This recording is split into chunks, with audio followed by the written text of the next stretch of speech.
Hey there everybody, how's it going? Nice to see you again. So I've spent the day printing, and I'm printing a little larger. This was a test print to dial stuff in, but I'm printing a little bit larger than I normally do. This is 11 by 14 inch paper. And so the prints are a little bit bigger, 10 by 10. And like I said, this is a test print. That's why I don't have white gloves on, things like that. Put that over there. So what I'm doing is I'm getting ready for the first mailing or shipment of the Collector of the Photographic Arts tier members benefits for being a Collector of the Photographic Arts member on my Patreon page, channel, whatever it's called, my Patreon site. And so what I'm doing is I'm putting together print packs. So it's going to be 5 of my recent and one from last year, 5 photographs of that I like, and they're going to be in a larger size than I normally make, and they're Moab juniper paper, Canon pigment inks, 100% archival, all printed as good as I can print them. And I'm going to sign each one of them and put them into a folio, and off they go. So hopefully the people who signed up for a Collector of the Photographic Arts memberships will enjoy that. And my plan is to do that twice a year. I'm thinking that, because again, you know, I'm just getting started with all this. So I only started my Patreon channel in January. And so I think we're going to do like, what was I thinking? I want to do November, so you get some prints by Christmas.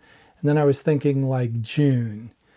So you get the spring, winter, spring, and then fall, summer, fall kind of a deal.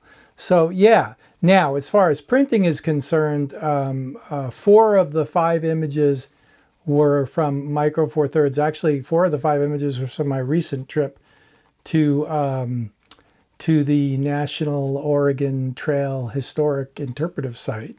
And it was all OM1 Mark II.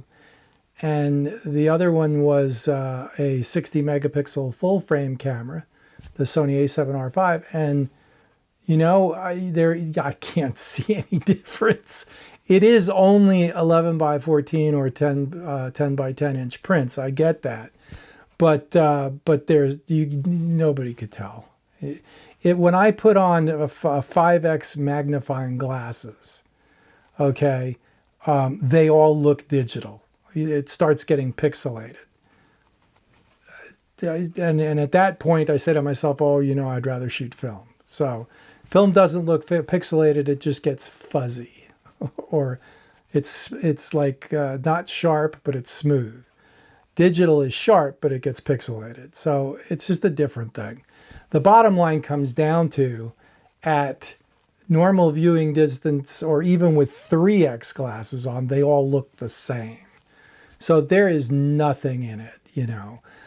Moving forward, you know, I'm done justifying what I'm shooting. I'm just going to shoot it.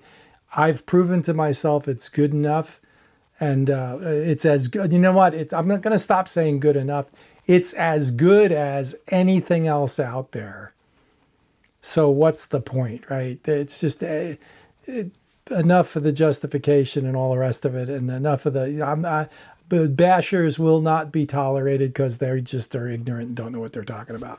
And that's the bottom line. So the OM1 Mark II, I'm going to make a video on the few things that could be improved. It's not a perfect camera, but no camera is. The OM3 is closer in some ways and further away in other ways. Of the 3, I actually have 4 Micro Four Thirds cameras right now. I have an old EM10 Mark II. That's 10 years old, I think.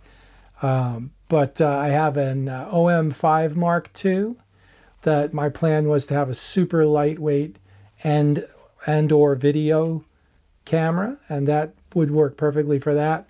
I have the OM3 just because it's gorgeous, and I have the OM1 Mark II. Of the 3 cameras, I see myself using the OM1 Mark II and the OM5 Mark II. They both kind of fulfill a need that I have. I'm not sure where the OM3 fits. I'm using it right now to do this video, and in a way, it's much better than the OM5. Not much better. It's better than the OM5 Mark II because it does the 10-bit video, and it does the it does 10-bit video. Because the OM5 Mark II does OM log 400, but it doesn't do 10-bit video. And the other thing is, but basically the OM3 is an OM1 Mark II in a different body with a little bit of a different user interface that's actually more advanced than the OM1 Mark II. But the OM1 Mark II has a absolutely significantly, obviously better viewfinder, and it's a much more robust camera with the 400,000 click shutter versus the 100,000 click shutter. So I mean, at the end of the day, none of that makes any difference except for the viewfinder. That makes a difference. But it's not like the OM3 viewfinder is unusable. It's just the same viewfinder that's in the OM5 Mark II. It really doesn't matter. It's just a question of, am I going to use it for anything? The thing about the OM3 that just gives me pause is the size and the weight. It is kind of a heavy camera, but it's really cool. So I don't know. I bought it in the kit with the 12 to 45 f4, and that's one of my most used lenses, and that's a $650 lens.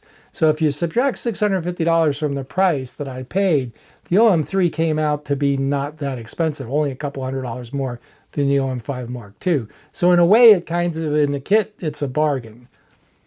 For some reason, good marketing probably, the OM5 Mark II with the 12 to 45 f4 is $400 more.